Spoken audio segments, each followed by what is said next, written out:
যে কোনো একটা টপিক। হ্যাঁ, আমি সোনিয়া মাতুব্বর বলছে ক্লজ। আচ্ছা, আর কেউ? ক্লজ। নাহার আক্তার বলছে ক্লজ, কি ক্লজের ক্লাস, সবাই ক্লজ চাচ্ছে। হ্যাঁ, আসসালামু আলাইকুম স্যার, গ্রামার নিয়ে ডিসকাশন করেন ফ্রম ঢাকা। হ্যাঁ, গ্রামার টোটাল যে কোনো একটা টপিক ধরবো, সেটা দেখতে কোনটাকে চয়েস করে, যেটা খুশি। পার্সোনাল স্পিচ ক্লজ, শাহরি আলম বলছে ক্লজ। ওকে, বেশিরভাগই রায় হচ্ছে ক্লজের দিকে, বেশিরভাগই বলছে যে ক্লজ নিয়ে যেন বলি।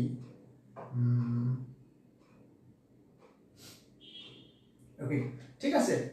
তো তোমাদের আজকে তাহলে ক্লজটাই পড়িয়ে দিই, যেহেতু ক্লজটাই বেশি তোমাদের ডিমান্ড, যে অনেকেই বলছে ক্লজ দিয়ে যেন বলি, এটা বলতে চাচ্ছ।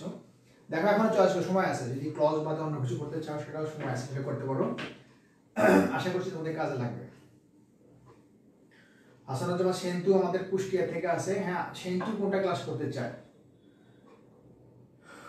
আনিক আহমেদ বলছে নাউন প্রোনাউন। আনিয়া আফরোজ বলছে সাবজেক্ট ভার্ব এগ্রিমেন্ট। গুড, তোমাদের চয়েস সবগুলো টাচ করে ফেললো। রুবেল বলছে 3 নাম্বারটা। 3 নাম্বারটা কি আছে? 3 নাম্বারটা আছে ক্লজের মধ্যে আছে, ক্লজ। বেশিরভাগই ক্লজ চাচ্ছ। জি ইসলাম বলছে ক্লজ। ওকে, ক্লজ ফাইনাল। যাও, ফার্স্ট ক্লাসটা তোমাদের ক্লজের উপরই হবে, যেহেতু তোমরা বেশিরভাগ, মানে আমি বলবো যে প্রায় 70% তোমরা ভোট দিয়েছো ক্লজের উপরে। আমি ক্লজটা নিচ্ছি, আশা করছি ক্লজ তোমাদের আজকে ক্লিয়ার হয়ে যাবে। ওকে, যতটুকু পারা যায় বলে দিচ্ছি। আমি তাহলে মুছে দিলাম এটা। হ্যাঁ, তোমরা ইচ্ছা করে সাহিত্য জানতে পারতে, লিটারেচারের উপরে ইংলিশে ক্লাস যেতে পারতে, তারপরে প্রিপোজিশন জানতে পারতে, তারপরে আরও যে অ্যাডজেক্টিভ অ্যাডভার্ব ছিল, ফ্রেজ ছিল, কারেকশন ছিল, টেন্স ছিল। টেন্স খুবই ইম্পর্টেন্ট ক্লাস। টেন্স থেকে এমন কোনো বিশেষ পরীক্ষা নাই যে পরীক্ষায় কোশ্চেন থাকে না। 26তম বিশেষ পরীক্ষায় টেন্স থেকে 6টা প্রশ্ন ছিল, শুধু টেন্স থেকে। সাবজেক্ট এগ্রিমেন্ট থেকে প্রতি বিশেষ পরীক্ষা প্রশ্ন থাকে। ওকে, আর এটা বললাম যে ফ্রেজ টেন্স থেকে, ক্লজ থেকে একটা প্রশ্ন থাকতে পারে, আগে থাকতো না পরীক্ষায়, ইদানিং যে সময়টা পরীক্ষা হচ্ছে এখন একটা করে পরীক্ষায় ক্লজ থেকে কোশ্চেন থাকে। But clause very difficult topic, একটু ডিফিকাল্ট টপিকটা। এটা আমি দেখি কি করা যায় ক্লজ থেকে। ঠিক আছে, ক্লজ ফাইনাল করলাম।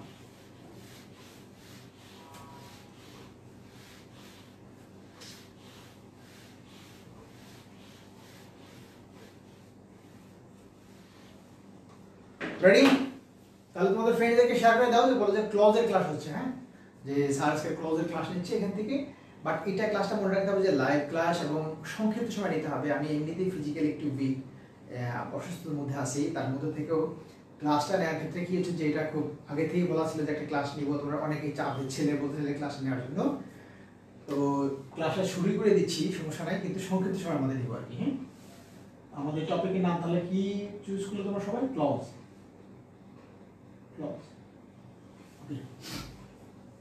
দেখি। ওকে,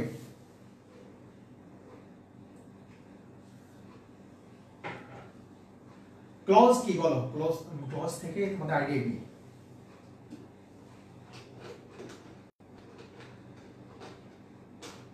ওকে, ক্লজ থেকে আইডিয়াটা কিরকম? যেমন আমি যদি বলি যে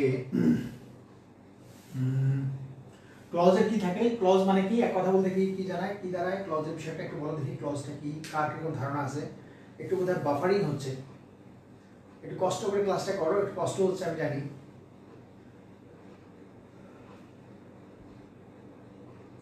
বোর্ড ক্লিয়ার না, কি বলছে? নাহিদ বাবু বলছে বোর্ড ক্লিয়ার না। হ্যাঁ, বোর্ডটা সম্ভবত একটু কাছে নিতে হবে, কাছে নিলে ভালো হবে। আমি একটু কাছে চেষ্টা করতেছি, দেখি হয় কিনা।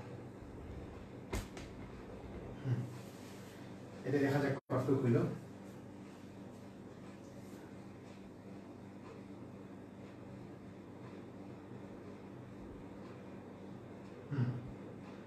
Omar Faruk, okay thank you. একটু কাছে নেওয়া হয়েছে। হ্যাঁ, এখন বোধহয় ভালো হবে বোধহয়। আচ্ছা দেখো, সেটা হচ্ছে ক্লজ কি, তোমাদের ধারণা দরকার। তোমরা জানো ক্লজ, আমার মনে হয় তোমরা সবাই জানো, আমাকে দিয়ে এমনি ক্লাসে নেওয়াচ্ছ, তোমরা এই ক্লজ আমার থেকে ভালো জানো। কিন্তু তোমরা তারপরেও হ্যাঁ, শাহরিয়ার আলম ফার্স্ট আনসার করেছে। থ্যাংক ইউ শাহরিয়ার, বলছে বাক্যের একটা অংশ, ভেরি গুড। আর একটা জিনিস মনে রাখবে, সেটা হচ্ছে যে ক্লাস নেওয়ার ক্ষেত্রে বা ক্লাস করার ক্ষেত্রে দুটোই কিন্তু একটা গুরুত্বপূর্ণ বিষয় হচ্ছে যে যেমন টিচারের একটা ভূমিকা থাকে তেমনি স্টুডেন্টের একটা ভূমিকা থাকে। তোমরা যারা ক্লাস করবে তোমাদের একটা বড় ভূমিকা হচ্ছে যে ক্লাসের মধ্যে যদি ঘুমিয়ে যাও, ধরো তোমরা এখানে আসো, এটা দিয়ে ক্লাসটা দিয়ে তুমি ঘুমিয়ে গেলে, তাহলে তো এই সময়টা তোমার নষ্ট হয়ে গেল। সো আমার সাথে পার্টিসিপেট করো, আমার সাথে অংশ নাও এবং ক্লাসটা এনজয় করো। এইটুকু সময় বেশিক্ষণ থাকবো না, 30-40 মিনিট থাকবো। সময়টা তোমার কাছে যেন ফ্রুটফুল হয়, ভালো হয়, এবার সময়টা কাটাও, আমার সাথে গল্প আড্ডায় কাটাও। আমি কিছু জিজ্ঞেস করবো, তুমি সেটা উত্তর দিবে, আমি কথা বলবো, সেভাবে কাজটা হবে। হ্যাঁ, ওকে। তাহলে ক্লজ কি আমাদের কে উত্তর দিল? বলছে যে বাক্যের একটা অংশ। গুড। তার মানে এটাকে আমরা যেটা জানি যে এটা হচ্ছে বাক্যাংশ। বাক্যাংশ, হ্যাঁ, বাক্যাংশ। ক্লজ হচ্ছে বাক্য। আসলে এটা হচ্ছে কি যে কমন একটা টপিক, এটা তো তোমরা বোধহয় অনেকবারই আলোচনা হয়েছে তোমাদের সাথে। হ্যাঁ, তোমরা অন্য একটা ভালো একটা টপিক চুজ করতে পারতে যেটা তোমাদের কাজে লাগতো। যাই হোক, তোমরা চুজ যেহেতু করছো এটাই নিব, বাক্যাংশ। তাহলে একটা জিনিস মনে রাখো যে ফ্রেজ শব্দটা যে আছে, ফ্রেজ, ফ্রেজ, ফ্রেজ কি? ফ্রেজ এটাকে কি বলা হয়, যে বইয়ে কি থাকে, যে phrase is a group of words that doesn't have a subject and finite verb and works as a single part of a speech. একটা একক পার্সনের মতো কাজ করে, বাক্যের একটা অংশ থাকে এবং সেটা কাজ করে কার মতো, একটা গুচ্ছ হয় কিন্তু কাজ করে কার মতো, একটা পার্সনের মতো কাজ করে, সেটা হচ্ছে ফ্রেজ। তার মানে গুচ্ছ মানে কি, যে এটাকে আমরা বলতে পারি বাক্যাংশ। ওকে, দুটাকে আমরা বাক্যাংশ বলতে পারি। এবার একটা জিনিস বলি, সেটা হচ্ছে যে যখন তুমি ক্লাস করবে বা যখন তুমি পড়বে, কখনোই তুমি ভাববে না যে আমি পড়তেছি বা আমি ক্লাস করতেছি বা আমি ইংলিশ ক্লাস করতেছি, মুকুল স্যারের সাথে ক্লাস করতেছি, হ্যান ত্যান, এগুলো মাথাতে একদম ফেলে দাও। জাস্ট এটা ভাববে যে আমি তোমার একজন সিনিয়র ভাই, বড় ভাই, আমি সামান্য একটু তোমার থেকে বেশি বুঝি, ওইটুকু দিয়ে তোমাকে আমি বোঝানোর চেষ্টা করছি। এইভাবে তুমি একটা চিন্তা করো, তাহলে হবে কি যে তোমার মনের মধ্যে যে ভয়টা আছে, ভয়টা থাকবে না, ভয় করাই যাবে না। জাস্ট ভাবো যে এটা আমার সাথে গল্প করতেছে কিছুক্ষণ, আড্ডা দিচ্ছি আমরা কিছুক্ষণ, এই ক্লাসে তোমার একেবারে অনেক লাভ হবে এরকম আশা করার কোনো কারণ নেই, এরকম ভাববেই না, জাস্ট ক্লাসটা আমার সাথে সময় কাটাও। দেখো, এই ক্লজ হচ্ছে বাক্যাংশ, ফ্রেজ হচ্ছে বাক্যাংশ।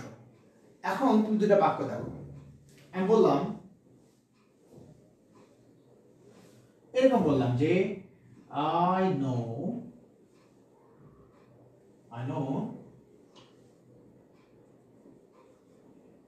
what the girl wants to know. I know what the girl wants to know. ওকে, দেখো যে এইখানে একটা বাক্যাংশ আছে। ওকে, আবার এখানে দেখো যে আমি বললাম যে নাটা লিখলাম I know one of the girls of the school, এই একটি বাক্যাংশ। ওকে বন্ধুরা, খেয়াল করো, তোমার ইংরেজি একেবারে, আমি আবারও বলি যে ইংরেজির এই যা বলতেছি তোমার মাথার এই মাথায় ঢুকে ওই দিকে বেরিয়ে যাচ্ছে, আমি জানি তুমি কিছুই বুঝতে পারতেছো না, কিচ্ছু বোঝার দরকার নেই, জাস্ট ফলো করে যাও, বোর্ড ফলো করে যাও। তুমি বোঝার দরকার নেই, তুমি কখন বুঝবে তুমি নিজেই বুঝবে না, তোমার বুঝ হলেই হইলো। হ্যাঁ, জাস্ট বোর্ডে তাকিয়ে থাকো আর আমার সাথে একটু গল্প করো, চিন্তাই করার দরকার নেই যে আমার বুঝতে হবে, পারতে হবে, এই ধরনের চিন্তা করারই দরকার নেই। ওকে, I know what the girl wants to know. I know one of the girls of the school. দেখো, দুটোই বাক্যের অংশ। আমি কি বলছি যে ক্লজ মানে হচ্ছে বাক্যাংশ, ফ্রেজ হচ্ছে বাক্যাংশ। তাহলে দেখো, এইটাও বাক্যের একটা অংশ মানে বাক্যাংশ, এইটাও বাক্যের একটা অংশ মানে বাক্যাংশ। তাহলে দুটোই বাক্যের বাক্যাংশ মানে বাক্যের অংশ, যেটাকে আমরা বলি বাক্যাংশ। পার্থক্যটা কি আছে বন্ধুরা, খেয়াল করো যে এইখানে সাবজেক্ট হচ্ছে দ্য গার্ল, এইখানে ভার্ব একটা আছে ওয়ান্টস, তাহলে একটা সাবজেক্ট আছে একটা ভার্ব আছে। দেখো এখানে খেয়াল করে দেখো যে one of the girls of the school, এখানে দেখো যে সাবজেক্ট ভার্ব এইটুকুর মধ্যে নাই, দেখো আছে কিনা, আছে, সাবজেক্ট ভার্ব আছে, নাই, তাহলে এখানে সাবজেক্ট ভার্ব নাই। আর এইখানে সাবজেক্ট প্লাস ভার্ব আছে, খেয়াল করছো? তাহলে দেখো এই অংশের মধ্যে সাবজেক্ট আছে, ভার্ব আছে, এই অংশের মধ্যে সাবজেক্ট ভার্ব নাই। বন্ধুরা ব্যাপারটা একদম ক্লিয়ার।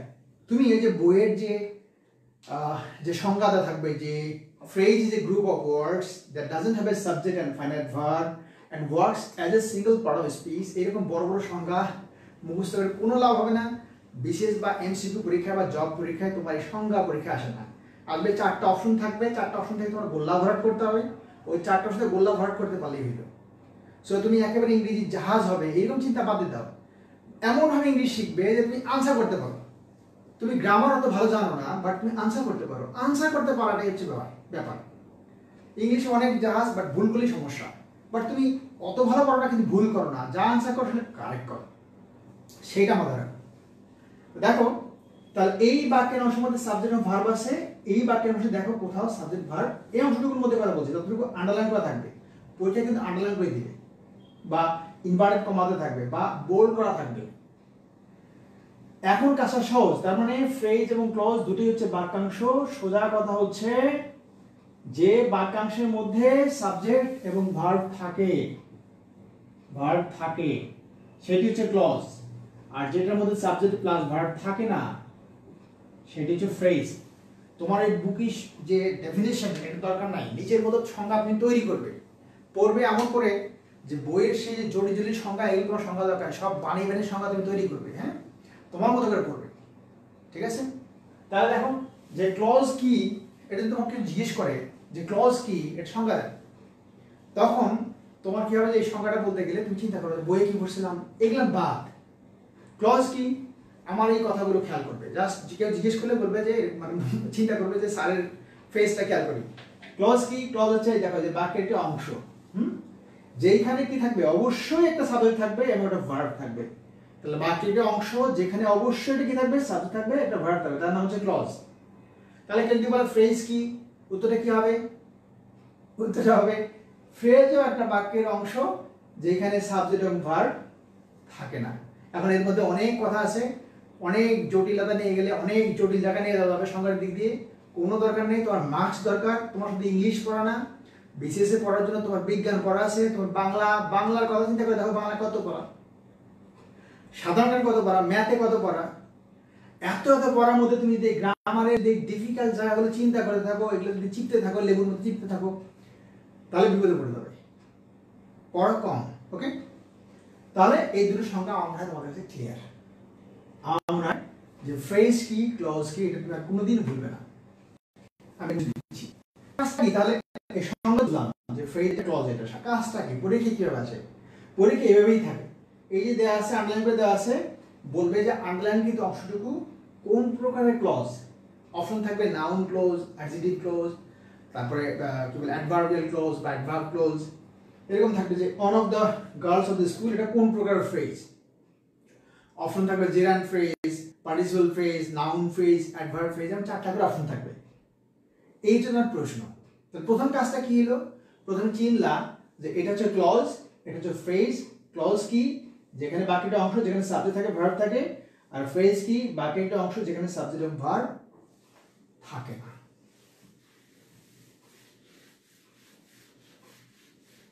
তাহলে আমরা আলোচনা করব কি নিয়ে, আমরা আলোচনা করব ক্লজ নিয়ে। ক্লজ নিয়ে আলোচনা। আমি চাচ্ছিলাম অন্য টপিক চুজ করো, বাইরে চুজ করছে।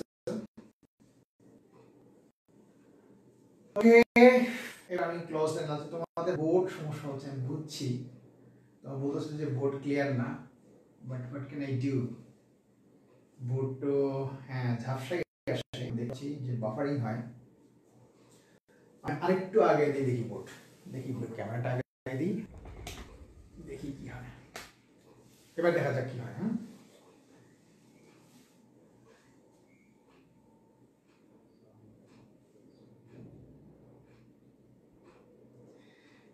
এইবার কি, এবার তো একটু কেটে গেল, দাঁড়াও আমি ক্যামেরা ঠিক করে নিই।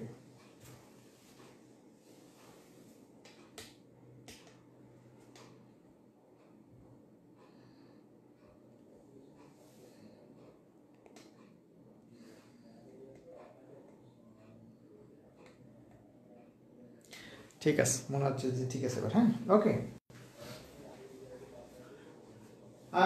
ঠিক আছে, এভাবে একটা ক্লাস করি আজকে। ঠিক করবি লাইটে।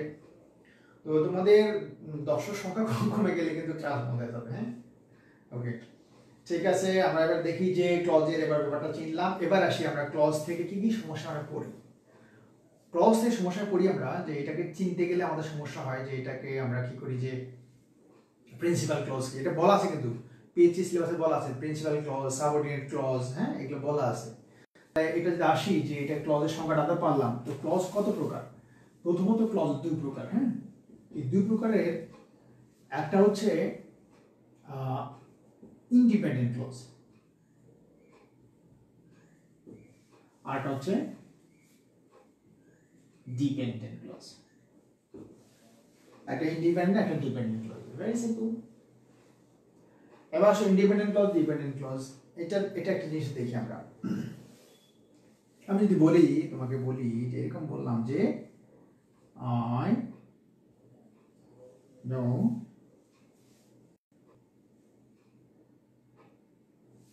know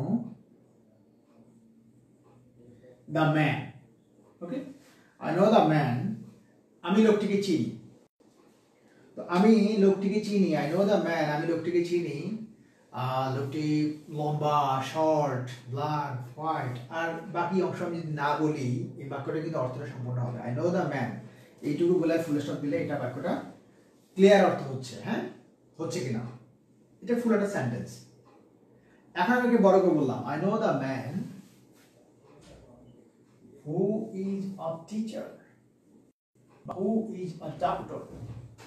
দেখো, I know the man who is a doctor বা who is a teacher, teacher, এটা দেখো যে এই বাক্যটার মধ্যে কি আছে যে এটা পুরো একটা বাক্য, সেই বাক্যের মধ্যে কি আছে আমরা কি জানি, ক্লজের সংজ্ঞাটা কি জানি, একটু আগে দেখলাম।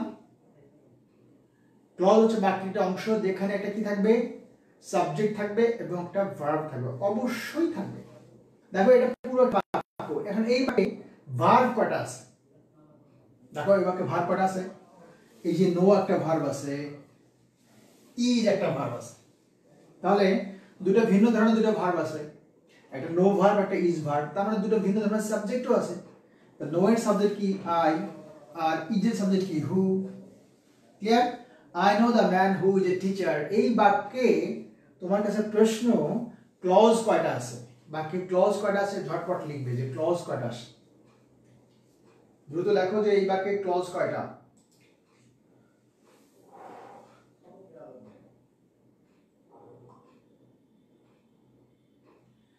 আচ্ছা, বনহুর আহমেদ বলছে নট ক্লিয়ার স্যার। কোনটা ক্লিয়ার না? মানে পড়ানোটা ক্লিয়ার না, নাকি এটা বুঝতে পারো না সেটা ক্লিয়ার না? কোনটা ক্লিয়ার না? ক্লিয়ার কোনটা না? বনহুর, আমি আরেকটা বলে দেই। আমি তোমাকে একটু আগে বলছি যে ক্লজ হচ্ছে বাক্যের একটা অংশ যেখানে একটা সাবজেক্ট থাকবে এবং একটা ভার্ব থাকবে, তাকে বলা হয় ক্লজ। আর ফ্রেজ হচ্ছে এটাও বাক্যের অংশ যেখানে সাবজেক্ট এবং ভার্ব থাকবে না। ওকে, এইটুকু ক্লিয়ার। ডিপেন্ড একটা কি বলছি, ক্লজ প্রথম দুই প্রকার, একটা ইন্ডিপেন্ডেন্ট, একটা ডিপেন্ডেন্ট। হ্যাঁ, তো এইটা বলে আমি সংজ্ঞাটা এখনো বলি নাই। তোমাকে বলছি যে এই সেন্টেন্সের মধ্যে থেকে ক্লজ কয়টা আছে, বাক্যে ক্লজ কয়টা আছে। দেখো আমি কি বলছি, বাক্যের একটা অংশ হবে, একটা সাবজেক্ট থাকবে, একটা ভার্ব থাকবে, সেটা হবে একটা ক্লজ। এই বাক্যে ক্লজ কয়টা আছে সেটাকে বলো, তারপর আমি বাকিটা বলছি। বলো ক্লজ কয়টা আছে। শাহরি আলম বলছে একটা ক্লজ আছে। গোল্লা, তোমারটা হয় নাই। আব্দুর রহিম বলছে দুইটা ক্লজ আছে, ভেরি গুড। তানভীর আহমেদ বলছে দুইটা ক্লজ আছে, ভেরি গুড। আতিকা জামান বলছে দুটো ক্লজ, ভেরি গুড। এই তো হচ্ছে, হ্যাঁ, গুড গুড। তার মানে এখানে দুটো ক্লজ আছে। দেখো এখানে আমরা এখানে ভাগ করে নেই, এই যে দুটো ক্লজ হয়ে গেল। আই নো দ্য ম্যান একটি ক্লজ, আর হু ইজ এ টিচার একটি ক্লজ, দুটি ক্লজ হয়ে গেল। তাহলে এই বাক্যের ক্লজ হচ্ছে দুইটি। খুব ইন্টারেস্টিং ব্যাপার হচ্ছে, খেয়াল করো, যখন আমি এই যে হু ইজ এ টিচার এটা লিখি নাই, শুধু লিখলাম আই নো দ্য ম্যান, এইটুকু লিখলাম। এইটুকু লিখলে কিন্তু দেখো বাক্যটা কমপ্লিট একটা অর্থ দিচ্ছে। এইটা আমি লিখতেও পারি, নাও লিখতে পারি, কোনো অব্লিগেশন নাই। কিন্তু আমি ধরো এটা লিখি নাই, শুধু লিখলাম হু ইজ এ টিচার, যিনি একজন শিক্ষক। এইটুকু যদি লিখে তোমাকে প্রশ্ন করি যে হু ইজ এ টিচার, আর কিছু বলি নেই, তুমি আমাকে অবশ্যই বোকার মতো তাকিয়ে থাকবে যে হু ইজ টিচার, টিচারটাকে। তার মানে এই বাক্যটা এইটুকু বললে বাক্যটা পরিপূর্ণ হয় না, আরো একটা অংশ আমাকে বলতে হয়। বাট এই অংশ বললে কিন্তু বাক্যটা পরিপূর্ণ হয়। তাহলে এখন তোমরা বলো এই দুটির মধ্যে থেকে একটা ইন্ডিপেন্ডেন্ট আছে, একটা ডিপেন্ডেন্ট আছে। এই দুটোর মধ্যে থেকে কোনটা ইন্ডিপেন্ডেন্ট ক্লজ, কোনটা ডিপেন্ডেন্ট ক্লজ? তোমাদের কাজ হচ্ছে এটা বলো যে কোনটা ইন্ডিপেন্ডেন্ট ক্লজ, কোনটা ডিপেন্ডেন্ট ক্লজ। দ্রুত বলো। এটা হচ্ছে এ, এটা বি। বলো কোনটা ইন্ডিপেন্ডেন্ট, কোনটা ডিপেন্ডেন্ট, দ্রুত বলো।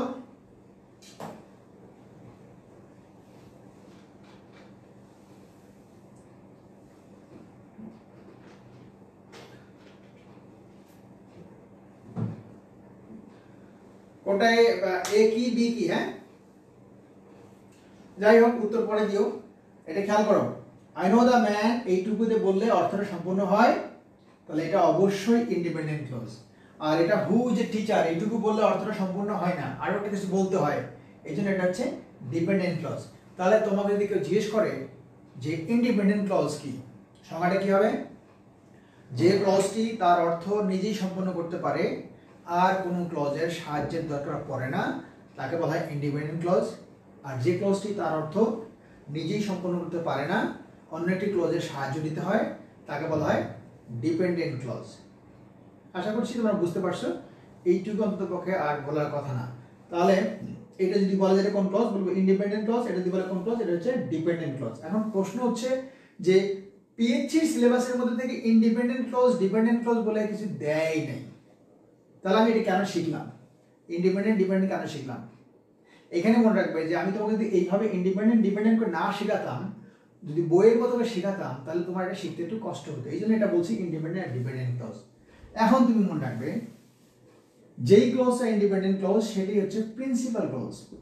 প্রিন্সিপাল ক্লজ এইটা কিন্তু তোমার পিএইচডি সিলেবাসে উল্লেখ করা আছে, দেয়া আছে, প্রিন্সিপাল ক্লজের কথা বলা আছে। তাহলে এখন দেখো তুমি ইন্ডিপেন্ডেন্ট ক্লজটা চিনে গেছো। এখন যদি তোমাকে জিজ্ঞেস করা হয় যে প্রিন্সিপাল ক্লজ এখানে কোনটা, অবশ্যই পারবে কোনটা হবে প্রিন্সিপাল ক্লজ। এটা অবশ্যই প্রিন্সিপাল ক্লজ। কেন হলো প্রিন্সিপাল ক্লজ? যে এই ক্লজের প্রিন্সিপাল ক্লজ তাহলে কি, যে একটা স্বাধীন বাক্যাংশ হবে যেখানে একটা সাবজেক্ট এবং ভার্ব থাকবে। আই নো দ্য ম্যান, এটা কি, আমি লোকটিকে চিনি, এটা স্বাধীন বাক্যাংশ। এরপরে ফুল স্টপ দিলে আর কোনো বাক্য বলার দরকার হয় না। এই যে স্বাধীন যেটা থাকে সেটাই হচ্ছে প্রিন্সিপাল ক্লজ। তাহলে এটা হচ্ছে প্রিন্সিপাল ক্লজ। আর এটা হচ্ছে কি ডিপেন্ডেন্ট ক্লজ। এই ডিপেন্ডেন্ট ক্লজের দুইটি নাম আছে। এর একটি হচ্ছে সাবঅর্ডিনেট ক্লজ, আরটা হচ্ছে কোঅর্ডিনেট ক্লজ। কোঅর্ডিনেট ক্লজ, একটা সাবঅর্ডিনেট ক্লজ আর একটা হচ্ছে কোঅর্ডিনেট ক্লজ। দেখো পিএইচডি সিলেবাসের মধ্যে এই সাবঅর্ডিনেট ক্লজ, কোঅর্ডিনেট এগুলো দেয়া আছে, কিন্তু ডিপেন্ডেন্ট ক্লজ দেয়া নেই। তাহলে আমরা মনে রাখবো কি, যে ডিপেন্ডেন্ট ক্লজটাই কি, সাবঅর্ডিনেট ক্লজ। তার মানে এই ক্লজের নাম কি, এটা সাবঅর্ডিনেট ক্লজ। হ্যাঁ, ওকে।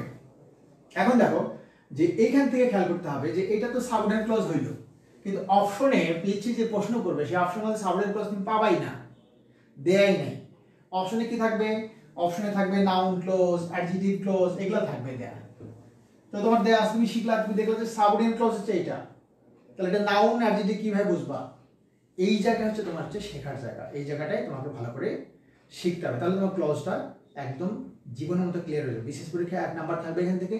সো এই একটা নাম্বার তোমার হাত ছাড়া না হয়, এটা ভালো করে খেয়াল করতে হবে। ওকে, তাহলে এবার খেয়াল করি আমরা এই সাবঅর্ডিনেট ক্লজ। তাহলে সাবঅর্ডিনেট ক্লজটা কি, যে ক্লজটি তার অর্থ একা একা সম্পন্ন করতে পারে না, আরেকটি ক্লজের সাহায্যের দরকার পড়ে, তাকে বলা হয় সাবঅর্ডিনেট ক্লজ। জাস্ট এইটা সংজ্ঞা, এটা সংজ্ঞা সেম। এখন দেখো এই সাবঅর্ডিনেট ক্লজটি আবার 3 প্রকারের।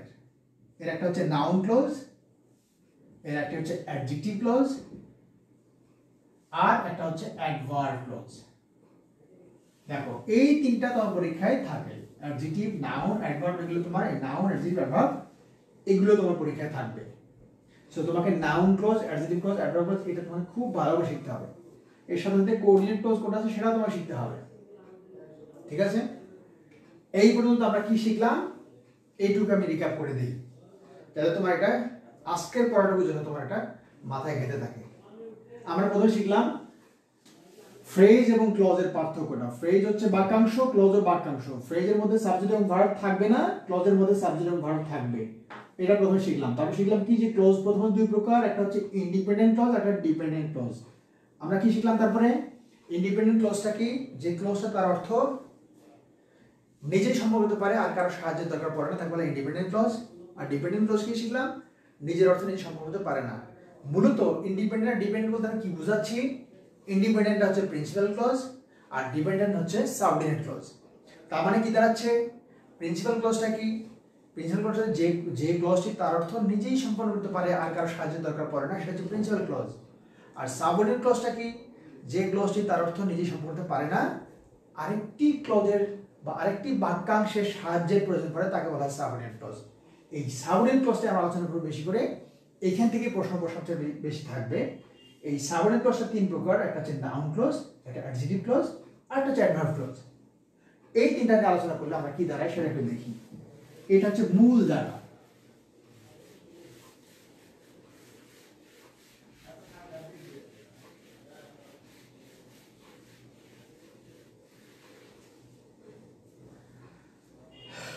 কেউ কি আসে না চলে গেছে? সবাই সবাই কি আছে না চলে গেছে?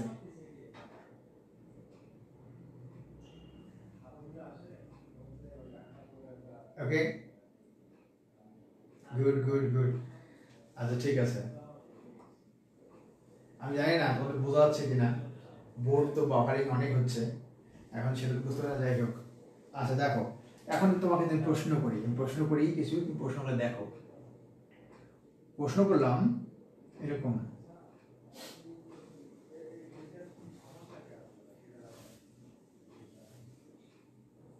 the man standing, আচ্ছা, the man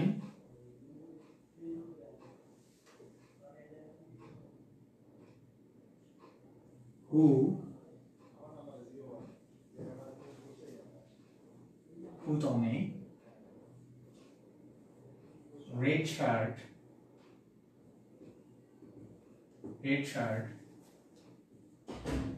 is my friend. The man who put on a red shirt is my friend. Who put on a red shirt, এই যে বাক্যাংশ আছে, বললো যে এটা কোন প্রকারের ক্লজ, এই একটি বললো। তারপরে বললো যে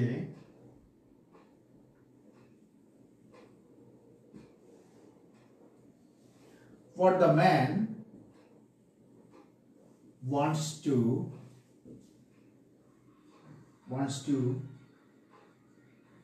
do is unfair. What the man wants to do, এটা এটি কোন প্রকারের ক্লজ, এটি কোন একটা প্রশ্ন। তারপরে প্রশ্ন বললো যে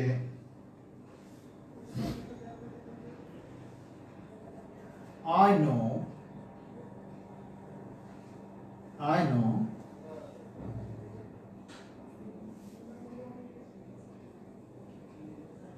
when he will do his task. When he will do his task. I know when he will do his tasks. Okay, একটি বললো। এই তিনটা থেকে আমি যদি বলি তোমাদেরকে, যে আরেকটি বললাম যে I don't know about what she demands. Okay, একটি, তাহলে নাম্বার 1, নাম্বার 2, নাম্বার 3, নাম্বার 4, চারটি কোশ্চেন দেখলাম। হ্যাঁ, চারটির মধ্যে থেকে কোনটি কোন প্রকার ক্লোজ হবে। আরেকটি লিখলাম, আরেকটা লিখি, নাম্বার 5 লিখলাম, I came when she was singing.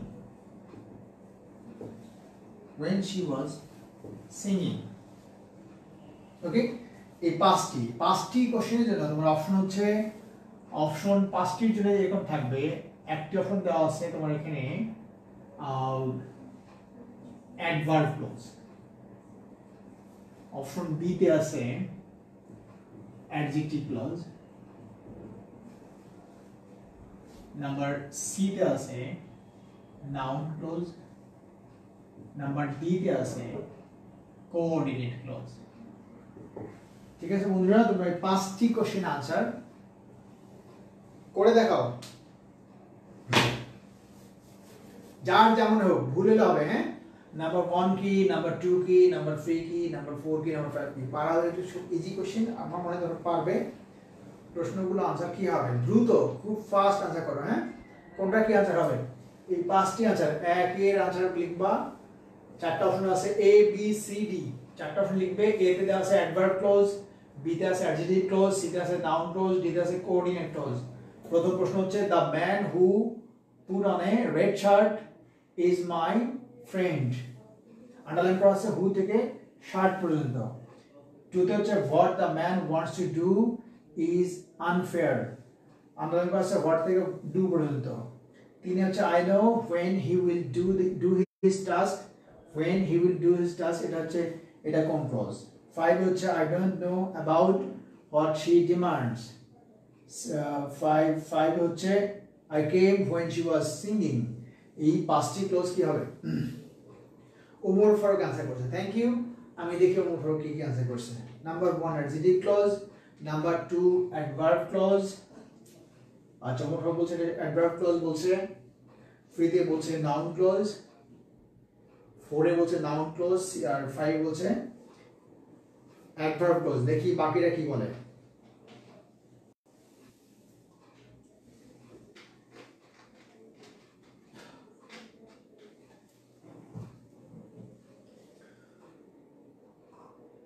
Answer করতে হবে তো, আনসার করতে হবে, শুধু শুধু বসে বসে ঘুমিয়ে ঘুমিয়ে ক্লাস করলে হবে না, আনসার করতে হবে। হ্যাঁ, যেহেতু লাইভ চলছে, পালালে হবে না, আনসার করতে হবে,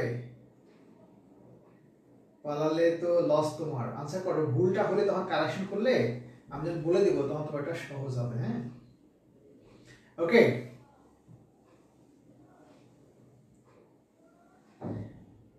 second is noun clause, third is adverbial close.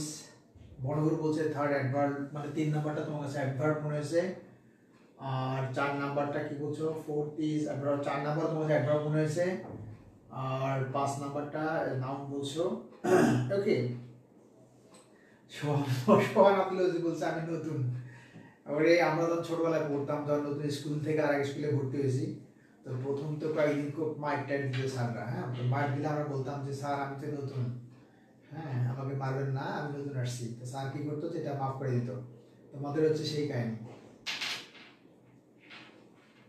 Okay okay okay okay okay okay good, এই তো সবাই পার্টিসিপেট করছে, thank you thank you.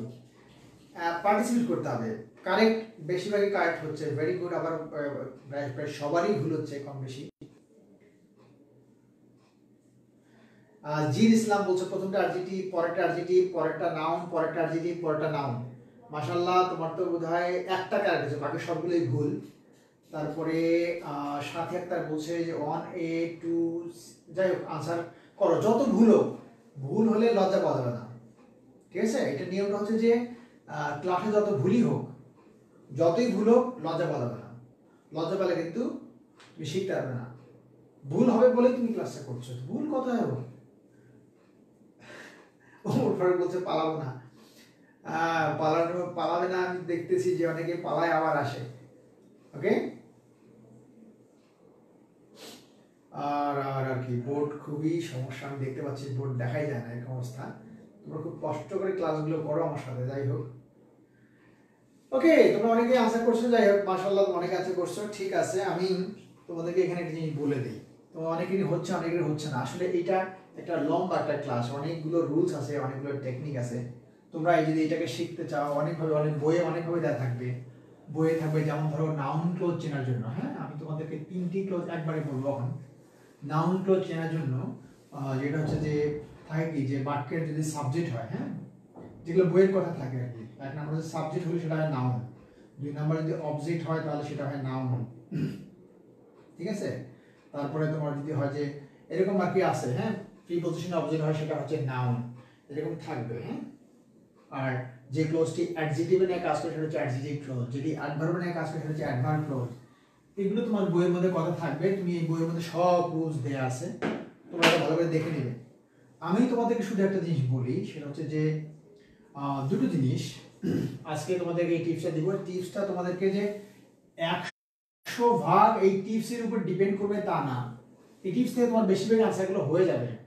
But তোমাকে যেটা করতে হবে যে সেখান থেকে আরো ডিটেল করতে হবে। হ্যাঁ, যেটা হচ্ছে ক্লাসে যেটা করা হয়, যে আমরা যে আমার যে বিদ্যাবাড়ি অ্যাপে বা আমাদের যে এমআইপি জব স্টাডি অ্যাপে যে ক্লাসে নেওয়া হয় সেটা একদম ধরে ধরে নেওয়া হয়। আমি ওইটা তো অনেক 2 ঘন্টার ক্লাস, তো ওইরকম করে এখানে বলার সুযোগ নাই। তোমাকে শুধু একটা টিপস দিচ্ছি, তোমরা যারা একেবারে একটা নতুনভাবে শুরু করছো তারা এই টিপসটাতে শুরু করো, বাট ভিতরে যে পড়াগুলো সেগুলো দেখে নেবে, কষ্ট করে নোট করবে আলাদা করে, আশা করি সেক্ষেত্রে ভালো হবে। দেখো, নাউনের জন্য একটা টিপস দিচ্ছি। নাউনের জন্য, নাউন ক্লজের জন্য, নাউনের ক্লজ হচ্ছে জাস্ট লিখে রাখবে যে কোনো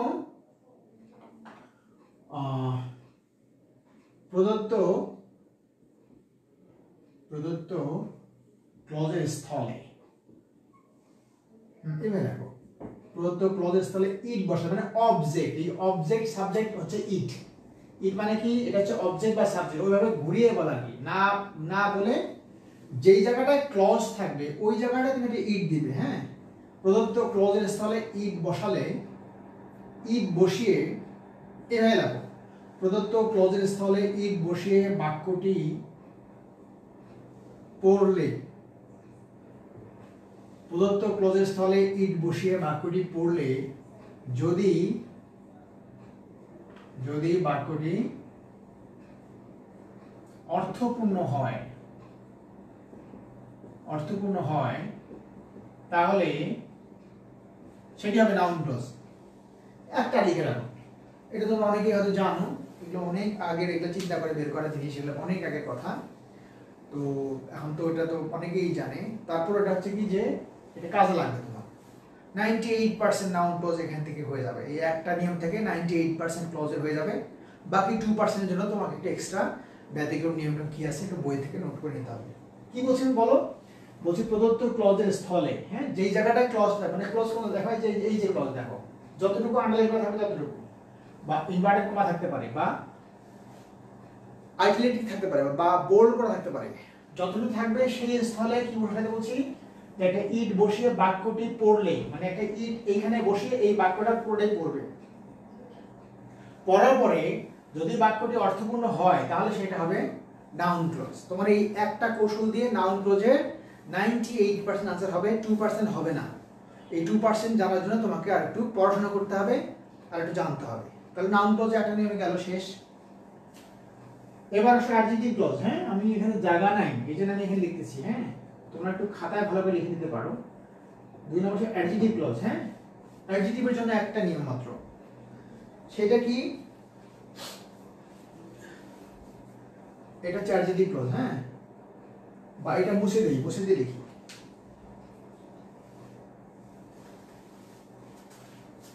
তোমরা কিন্তু মনে রাখবে। হ্যাঁ, আমি তোমাদের ধরবো এটা। অ্যাডজেক্টিভ ক্লজ, হ্যাঁ, এটা হচ্ছে 2 নম্বর নিয়ম। মানে অ্যাডজেক্টিভ ক্লজ একটা নিয়ম, সেটা কি একটা নিয়ম, সেটা হচ্ছে যে কোনো নাউনের ইমিডিয়েট পরেই, খেয়াল করো, যদি কোনো ক্লজ বসে ওই নাউনকে মডিফাই করে, হ্যাঁ, জাস্ট অ্যাডজেক্টিভ মতো, হ্যাঁ, মডিফাই করে, তাহলে সেটি হবে অ্যাডজেক্টিভ ক্লজ। হ্যাঁ, অ্যাডজেক্টিভ ক্লজ মুখে বলে দিচ্ছি, যদি পারো লিখে রাখিও। তাহলে কি বলছি, যে কোনো নাউনের ইমিডিয়েট পরে, আগে না, কিন্তু নাউনের আগে হয়, বাট পরেটাই শুধু খেয়াল করবে। পরীক্ষায় তোমার যতটুকু দেওয়া ততটুকু খেয়াল করবে, বাইরে বেশি চিন্তা মাথায় নিলে সমস্যা পড়বে।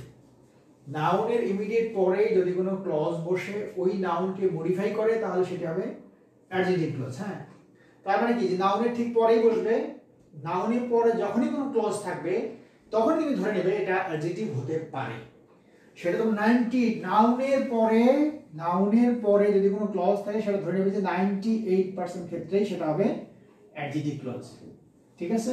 নাউনের পরে কোনো ক্লজ থাকলে 2% হবে না কোন ক্ষেত্রে, যদি ওই অ্যাডজেক্টিভ যেটা ক্লজ দেওয়া আছে ওটা যদি নাউনকে মডিফাই না করে তাহলে সেটা অ্যাডভার্ব ক্লজ হয়ে যাবে। হ্যাঁ, ওকে। তাহলে নাউনের ইমিডিয়েট পরেই যে ক্লজ থাকে সেটা যদি নাউনটাকে মডিফাই করে সেটা হচ্ছে অ্যাডজেক্টিভ ক্লজ, আর মডিফাই না করলে সেটা হবে অ্যাডভার্ব ক্লজ, ঠিক আছে? আচ্ছা, তাহলে আমরা দেখি এখান থেকেও আমি দুটো নিয়ম দেখলাম, আর একটা দেখো, তারপর তোমাকে বুঝিয়ে দিচ্ছি। অ্যাডভার্ব, অ্যাডভার্ব ক্লজ কিভাবে চিনবে? অ্যাডভার্ব ক্লজ, হ্যাঁ, এইটা চেনার জন্য খুবই সুন্দর একটা নিয়ম বলে দেই, সেটা হচ্ছে যে এই শব্দগুলো মনে রাখবে। If, unless, as, then, since, because, so, so that, before বা আফটার বা আনটিল, আমি মুখে বলে দিচ্ছি কিন্তু দেখা না গেলেও লিখে নিবা, আনটিল বা টিল, ঠিক আছে? আনটিল, টিল, হ্যাঁ। If, unless, as, then, since, because, so, so that, before, after, until, till, okay. Lest, লেস্টও আছে, হ্যাঁ, লেস্ট, লেস্ট মানে হচ্ছে যে পাশে, যে মানে করে নি যে lest you should miss the train, সেই লেস্ট, ওকে। তো এই যে শব্দগুলো লিখলাম, সোজা কথা, একদম সোজা কথা মনে রাখবে যে এই শব্দগুলো দিয়ে কোনো ক্লজ শুরু হলে, লিখে রাখো যে এই শব্দগুলি দিয়ে কোনো ক্লজ শুরু হলে, কোনো ক্লজ শুরু হলে সেটি অ্যাডভার্ব ক্লজ। বাস, এই শব্দগুলো দিয়ে যদি কোনো ক্লজ শুরু হয়, এই শব্দগুলো মুখস্থ রাখবে, শব্দগুলো দিয়ে, ওকে, সেটি হবে অ্যাডভার্ব ক্লজ, ওকে। তাহলে এটা মনে রাখবে। আর একটা জিনিস মনে রাখবে, সেটা হচ্ছে যে ইট দিয়ে যে অর্থ হইল, প্রথমে যে বললাম নাউন ক্লজ চেনার জন্য ইট বসালে যদি অর্থ হয় তাহলে নাউন ক্লজ, ইট বসালা কিন্তু অর্থ হইল না, সেটা হবে অ্যাডভার্ব ক্লজ। সেটা 2 নাম্বার লিখে রাখো, এটা 1 নাম্বার শব্দগুলো লিখে রাখো, 2 নাম্বার লিখে রাখো যে ইট দ্বারা রিপ্লেস হয় না, বা না হলে, মানে যে জায়গায় ক্লজ আছে ওখানে ইট বসালে অর্থ হবে না, তাহলে সেটা হবে অ্যাডভার্ব ক্লজ। তাহলে অর্থ হলে নাউন ক্লজ, অর্থ না হলে অ্যাডভার্ব ক্লজ। এখন আসলে আমি যা বললাম সেটা দ্বারা তুমি কি বুঝলে, নাকি কিছুই বোঝো নাই সেটার অর্থ আমি তোমাদেরকে একদম শর্ট করে 3টা করে দিলাম। আমার মনে হয় যে তোমরা বেশিরভাগই বুঝতে পারো নাই। আমার যেটা মনে বলছে সেটাতে মনে হচ্ছে যে তোমরা বেশিরভাগই বুঝতে পারো, কারণ বোর্ডে আমি লিখতেই পারছি না, বোর্ডে লিখে রাখছি আগে থেকে প্রশ্নগুলা। আজকে একটা পরীক্ষামূলক ক্লাস, তোমাদের ভালো লাগলে আবার নিব। আচ্ছা, তাহলে আমি কি বলছি আমার সাথে এবার একটা চিন্তা করো কি বলছি। আমি নাউন ক্লোজ মানে 1 নম্বরে কি বলছি, যে নাউন ক্লোজ চেনার জন্য যে যেই জায়গায় ক্লোজ থাকবে সেই জায়গাটায় তুমি মনে মনে একটা ইট বসিয়ে পুরো বাক্যটা পড়বে। ইট বসানোর পরে বাক্যটা পড়লে যদি বাক্যটা অর্থপূর্ণ হয় সেটা হবে অ্যাডভার্ব, নাউন ক্লোজ, আর যদি অর্থপূর্ণ না হয় সেটা হবে অ্যাডভার্ব ক্লোজ। হ্যাঁ, এক কথা। 2 নম্বরে অ্যাডজেক্টিভ ক্লোজের কথা কি বলছি, যে নাউনের ইমিডিয়েট পরেই মানে ঠিক পরেই কোনো ক্লজ যদি বসলেই সেটা 98% ক্ষেত্রে নাউন কি হবে, অ্যাডজেক্টিভ ক্লজ হবে। তো একটু পরীক্ষা করে দেখবে কি হবে যে অ্যাডজেক্টিভ কিনা আসলে। তাহলে ওই ক্লজ কি যদি আগে নাউনটাকে মডিফাই করে তাহলে সেটা কি হবে, অ্যাডজেক্টিভ হবে। আর যদি মডিফাই না করে তাহলে অ্যাডভার্ব ক্লজ হয়ে যাবে। গেল 2। আর 3 নাম্বার কি বলছি, যে কিছু শব্দ বলছি যে since, because, so that, so, until, unless, after, before, এই শব্দ যেগুলো বলছি তোমরা সবগুলো লিখে রাখছো, না লিখলে এই ভিডিও টেনে দেখবে। এই শব্দগুলো দিয়ে কোনো ক্লজ শুরু হলে সেটা বলবে এটা অ্যাডভার্ব ক্লজ। বেশিরভাগ 98% ক্ষেত্রেই কি হবে, অ্যাডভার্ব ক্লজ হবে শব্দগুলো শুরু হলে। সোজা একটা বুদ্ধি। আর তারপর আরেকটা টিপস তো আছে, সেটা হচ্ছে যে ওই জায়গায় যদি মানে ক্লজের জায়গায় যদি ইট বসাও সেটা যদি অর্থ না হয় সেটা হবে অ্যাডভার্ব ক্লজ হয়ে যাবে। টিপস আর কি, কৌশল। হ্যাঁ, এখন আসো আমরা এটা পড়ে দেখি। প্রথম কথা হচ্ছে 1 নাম্বারটা কি আছে, the man who put on a red shirt is my friend. The man, এবার দেখো যে নাউন, ম্যানটা নাউন, নাউনের ঠিক পরেই আছে এবং হুটা কাকে বোঝাচ্ছে, ম্যান কি বোঝাচ্ছে, তাহলে এই আগের নাউনটাকে তো অবশ্যই মডিফাই করেছে, তাহলে এটা 100% এটা কি, এটা হচ্ছে অ্যাডজেক্টিভ ক্লজ। হ্যাঁ, তাহলে এটার আনসারটা ছিল তোমার এটা বি। তার মানে একের আনসারটা তোমাদের জন্য যারা ভুল করছো খেয়াল করো, একের আনসার ছিল তোমার বি। এখন যদি প্রশ্ন এরকম করতো, I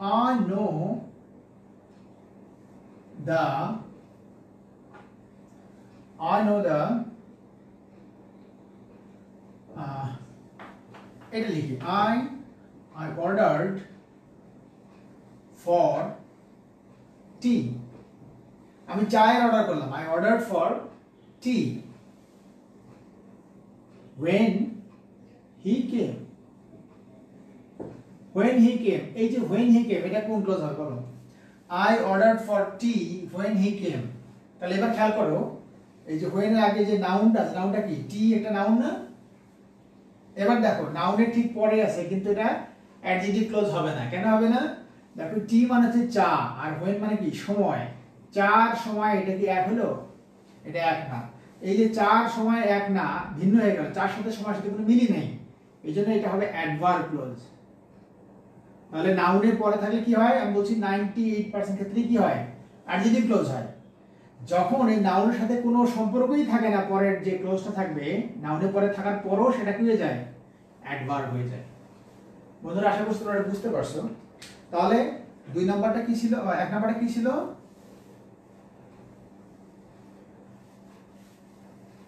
এক নাম্বারটা তাহলে ছিল অ্যাডজেক্টিভ ক্লজ। যেহেতু এটার সাথে মিল আছে, যদি মিল না থাকতো বা আগেরটাই মডিফাই না করতো, সেটা কি হয়ে যেত, অ্যাডভার্ব হয়ে যেত। যেটা আমরা দেখলাম, এটা আমি মুছে দিলাম। এই প্রশ্নটা লিখতে যে উপরে লিখতে পারিনি। এখন খুব সোজা এটা পড়বে, দেখো what the man wants to do is unfair। আমি কি বলছি যে ওই জায়গাটা কি, যে জায়গায় ক্লজ ওখানটা ইট বসাও, মনে করো নাই, মনে করো নাই, এটা ইট বসাও, ইট, তাহলে কি দাঁড়ায়, it is unfair. It is unfair তোমরা তো বুঝছোই যে ইট ইজ আনফেয়ার, এটা তো অবশ্যই অর্থ হয়েছে। আমি কি বলছিলাম যে যে ক্লজটা দেওয়া থাকবে, মনে করবে ক্লজ নাই, ক্লজের প্রদত্ত ক্লজের স্থলে ইট বসিয়ে বাক্যটি পড়তে বলছি, এটা ইট বসে বাক্যটি পড়ো, ইট ইজ আনফেয়ার, এটা নাই। এই যে অর্থ হইলো সেটা কি হয়, অর্থ হইলে সেটা কি হবে, নাউন ক্লজ। তাহলে দুই নাম্বারটা হবে তোমার জন্য নাউন ক্লজ। তার মানে এক নাম্বার ছিল তোমার অ্যাডজেক্টিভ ক্লজ, দুই নাম্বারটা হচ্ছে নাউন ক্লজ। ক্লিয়ার? তোমরা দুই নাম্বার অনেকেই অ্যাডভার্ব দিয়েছিলে, আর যাই হোক বেশিরভাগই তোমরা কারেক্ট করছো, বেশিরভাগই তোমরা পারো। তোমাদের জানা টপিক তোমরা আমার ক্লাস নিতে বলছো, তোমরা একটা আননোন টপিক বলতে, এটা ভালো হতো। তিন নাম্বারটা দেখো, I know when he will do his task।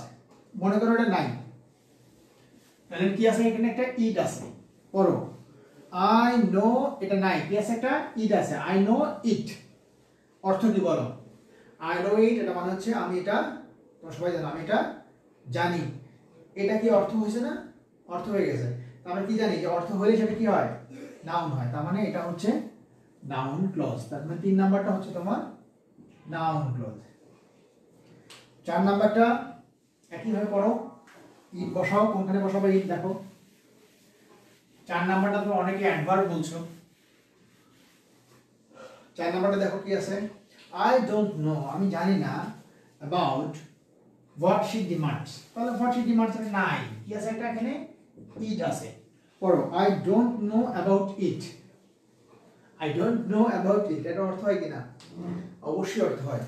I don't know about it এই যে অর্থ হলো, অর্থ হলে কি হবে, সেটা নাউন ক্লজ হয়ে যাবে। তার মানে চার নাম্বারটাও নাউন ক্লজ। এটা বাদ, এরপর আসো আর একটা last one, I came when she was singing। I came when she was singing, এবার এখানে নাই, এটা এখানে ইট দাও, I came it মানে কি বলো, I came it আমি এটা এসেছিলাম। চমৎকারটা মানে হয়েছে অর্থপূর্ণ না বাক্যটা, I came it আমি এটা এসেছিলাম, চমৎকার অর্থ হয়েছে না, meaningful, right? I came it অর্থ হয়েছে কিনা,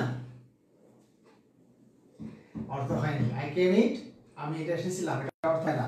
এবার দেখো আমি যদি বলি গো, গো এবার ইট দাও, I go it আমি এটা যাই অর্থ হয়? কখনই হয় না। ওয়াক, হাঁটা, ওয়াকের পরে ইট দাও, আই ওয়াক ইট, আমি এটা হাঁটি, অর্থ হয়? হয় না। সো এইভাবে তুমি দাও। ডান্স, নাচা, আই ডান্স ইট, আমি এটা নাচি, অর্থ হয় কিনা? হয় না। আবার দাও, এটা দাও। Believe, believe it, I believe it, আমি এটা বিশ্বাস করি, দেখো অর্থ হয়েছে। ট্রাই দাও, আই ট্রাই ইট, আমি এটা চেষ্টা করি, অর্থ হয়েছে। হোপ দাও, আই হোপ ইট, আমি এটা আশা করি, অর্থ হয়েছে। তাহলে একটা ইট দিলে কখন অর্থ হয়, কখন অর্থ হয় না, এটা কিন্তু তুমি বোঝো, বুঝতে তোমাকে হবে। ওকে, আই কেম, এরপরে ইট দিলাম, এটা অর্থ হয়নি, অর্থ না হওয়া মানে সেটা কি হবে? অ্যাডভার্ব হয়ে যাবে। ঠিক আছে? আর তাছাড়া ওই যে শব্দগুলো লিখছিলাম, ইফ, আনলেস, তারপরে অ্যাজ, দেন, সিন্স, বিকজ, এগুলোতে শুরু হলো সেটা অ্যাডভার্ব হয়ে যাবে। অর্থ না হলেও অ্যাডভার্ব হবে, ওই শব্দগুলো শুরু হলে অ্যাডভার্ব হবে। তাহলে মূলত পরীক্ষায় তোমার এই নাউন ক্লোজ, অ্যাডজেক্টিভ ক্লোজ এবং অ্যাডভার্ব ক্লোজ, এই তিনটা ক্লোজই সবচেয়ে বেশি পরীক্ষা আসে। আমার ধারণা যে খুব বেশি মানে যেটাকে বলে মাস্টারিং করা, যেটাকে বলে খুব বেশি কিছু ডিপে যদি যাও তুমি, তাহলে তোমার যেটা হচ্ছে যে তুমি অনেক কিছু হারিয়ে ফেলবে। খুব বেশি ডিপে যাওয়ার দরকার নাই, তোমার মার্কস দরকার ইংলিশ থেকে একটা মডারেট মার্কস হলেই হইলো। ইংলিশে গ্রামারে হচ্ছে তোমার 20, লিটারেচার আছে 15, সাহিত্য থেকে লিটারেচার অংশ থেকে তুমি 12 কভার করার চেষ্টা করবে, এটা সম্ভব না হলে 10 যেন থাকে। আর গ্রামারে আছে 20 থেকে তুমি এখান থেকে 10 বা 12 ক্যারি করতে পারো, তাহলে তোমার এই দুটো মিলে গ্রামার আর ইয়া মিলে তোমার হচ্ছে 20। 35 এর মধ্যে থেকে 20 marks is very very good marks. তো তোমার জন্য যদি তুমি 20 পাও তাহলে তোমার জন্য এটা খুব ভালো হবে। এই 20টা তোমার এই 20 হবে না, হ্যাঁ, এই 20টা হবে এই 20। সো এই 20 যেন আসে কমপক্ষে, অ্যাটলিস্ট যেন ইংলিশ তোমার 20 আসে, তাহলে তোমার একটা, আমার ধারণা যাদের ইংলিশে 20+ আসে তাদের প্রিলি সিকিউরড হয়, প্রি তাদের হয়, হ্যাঁ। সো এই 20 যেন তোমার যেন মিস না হয় সেটা মাথায় রাখবে। তো আরেকটা কি বললাম, আরেকটা বলা হয়নি কোঅর্ডিনেটিং ক্লোজ, যেটা সেটা মনে রাখবে যে কোঅর্ডিনেটিং কনজাংশন দিয়ে যখন কোনো ক্লোজ শুরু হয়, কোঅর্ডিনেটিং কনজাংশন বলতে কি বোঝায়? অ্যান্ড, অর, বাট, এগুলো। তো এরকম কোঅর্ডিনেটিং খুবই সহজ, পরীক্ষায় একদম আসে না, ওই জন্য আমি আর বলতে চাচ্ছি না। পরীক্ষায় তিনটেই আসে, noun clause, adjective clause, adverb clause, আর একটু আসে প্রিন্সিপাল ক্লোজ। সো তোমরা 4টা ক্লোজ জানলেই তোমাদের হয়ে যাবে। কি কি বলছি? Noun clause, adjective clause, adverb close, আরটা কি? Principal clause. এই 4টা ক্লোজ আমি তোমাদেরকে যেভাবে বুঝিয়ে দিয়েছি, এটা মনে রাখো। তোমার এই আজকের এইটুকু থেকেই আমার মনে হয় যে তোমার যদি বুঝতে পারো, যা যা বলছি খুব শর্ট করে বলছি, আমার মনে হয় তোমার 98% তোমার কভার হবে। বাকি 2% জন্য তুমি একটু বাসা পড়ালেখা করবে, আর একটু ভালো করে দেখবে, আর একটু নোট করবে। আমার মনে হয় যে ক্লোজ থেকে যে পরীক্ষায় 1 নাম্বার থাকবে বিশেষে, সেটা তুমি পাবে ইনশাআল্লাহ।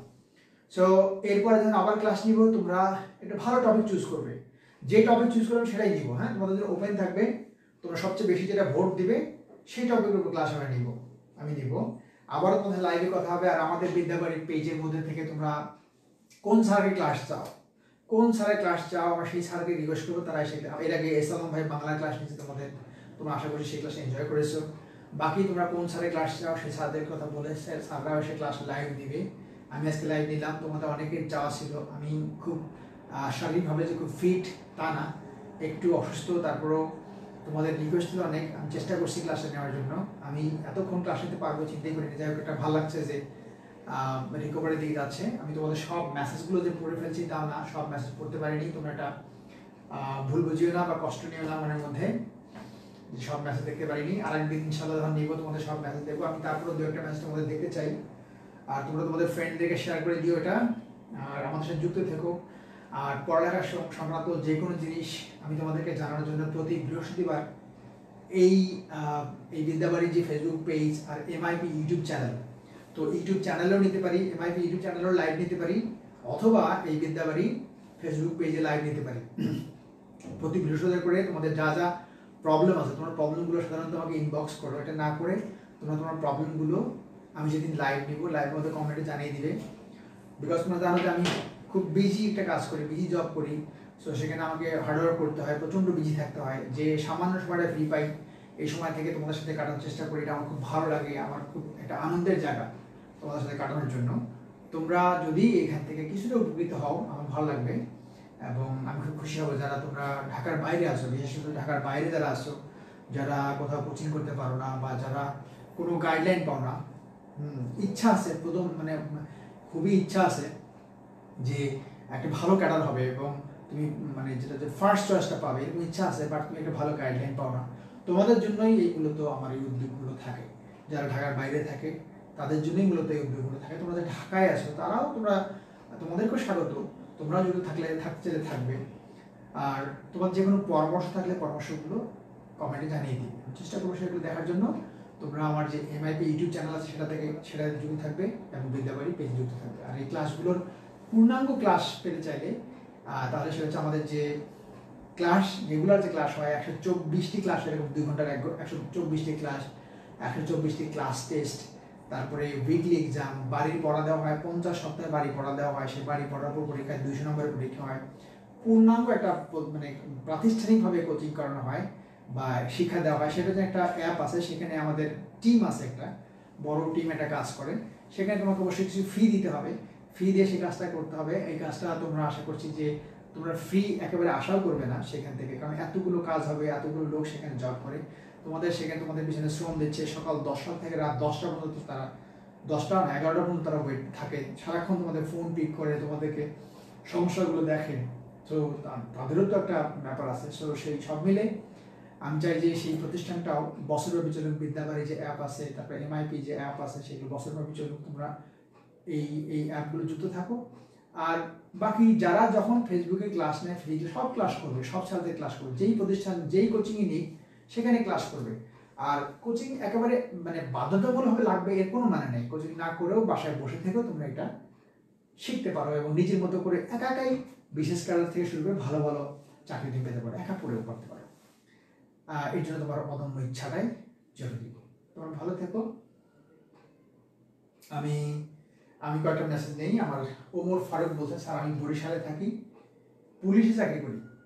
Thank you Omar Faruk. পড়ালেখা কোথা থেকে আমি জানি না, পুলিশে চাকরি করো, এটা খুব টাফ জব পুলিশের চাকরিটা। তুমি এখান থেকে পড়ালেখা কতটুকু করতে পারো জানি না, বাট আমি তোমাকে একটা কথা বলি, একটা এক্সাম্পল দিই তোমাকে ওমর ফারুকের জন্য বলছি। সেটা হচ্ছে মালিবাগে আমাদের একজন ছিল, ও SI ছিল, সাব ইন্সপেক্টর ছিল। তো ওর পোস্টিং ছিল মালিবাগে, ওইখানেই পোস্টিং ছিল। ওখান থেকে সে কি করতো যে ক্লাসে আসতো, মানে ক্লাস করতো। পরে সে শিক্ষা ক্যাডার হয়ে গেছে 35 BCS-এ, 35 BCS-এ শিক্ষা ক্যাডার হয়ে গেছে এবং সে শিক্ষা ক্যাডার জয়েন করেছে। সো পুলিশ থেকে চেঞ্জ করে তুমি ক্যাডার হতে পারবে। সেই জন্য তোমাকে যেটা লাগবে যে একটু কষ্ট বেশি হবে, কষ্টগুলো করে নেবে, তাহলে আমার মনে হয় সমস্যা হবে না। হাফিজ মোহাম্মদ শামসুল আলম, আমার ক্লাস অনেক ভালো লাগে। আমি মোটেও ভালো ক্লাস নেইনি, আজকে তো ক্লাস ভালো নেইনি। আমি জানি যে এই ক্লাসটা তোমাদেরকে যেভাবে পড়ানোর দরকার সেভাবে পড়াতে পারিনি। Hasanullah Sentu, thank you. আনোয়ার হোসেন বগুড়া থেকে, thank you. Atika Zaman Gulam Kibria, thank you. ভালো থেকো তোমরা সবাই। আজকে বিদায় নেই, আবার দেখা হবে ইনশাআল্লাহ। তোমরা MIP এবং বিদ্যাবাড়ির সাথে থেকো। আল্লাহ হাফিজ, টাটা। আচ্ছা।